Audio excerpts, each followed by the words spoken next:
আজকে আমরা যাব খামারগাছিতে। সরি, আমরা নই, আমি। আমার ট্রেন ছিল বিকেল 5:15 প্রথমে ভেবেছিলাম স্টেশন অবধি টোটো করে যাব, তারপর বাড়ি থেকে স্টেশন অবধি হেঁটে হেঁটেই চলে গেছি। তারপর টিকিট কেটে ট্রেনে উঠে ভুজুং ভাজুং খেতে খেতে আমি পৌঁছে গেছিলাম খামারগাছি। আমার বান্ধবীরা ওইখানেই আছে, তাই আমাকে বললো তুইও চলে আয়। তো ওখানের আজকে এত সুন্দর একটা জায়গায় যাব যে বলার মতো না।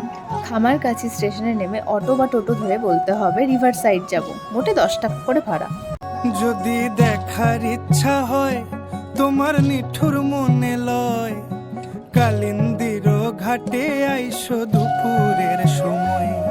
যদি দেখার ইচ্ছা হয় তোমার নিঠুর মনে লয়, কালিন্দির ঘাটে আইসো দুপুরের সময়। আমি জল আর এনারা এত দেরি করে এসেছিল যে আমি খুব রাগ করেছিলাম ওদের ওপর। কোথায় আমি এদেরকে রাগ দেখাবো, এরা আমাকেই এসে মারছে। আমি তারপর ওদের বললাম আমার খুব খিদে পেয়েছে, কিছু আগে অর্ডার। তো ওখানে টুকটাক কিছু খাবার দাবার খেয়ে কয়েকটা ছবি টবি তুলে গঙ্গার ধারে বসে হাওয়া খাচ্ছিলাম। ভীষণ হাওয়া দিচ্ছিল, যেহেতু গঙ্গার ধারেই ছিল একদম রেস্টুরেন্টটা।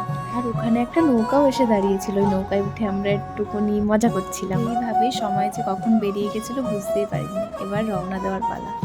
ওই যে আমাদের ট্রেন চলে এসছে। ভিডিওটা ভালো লাগলে কমেন্টে জানিও। দেখা হচ্ছে পরের ভিডিওতে।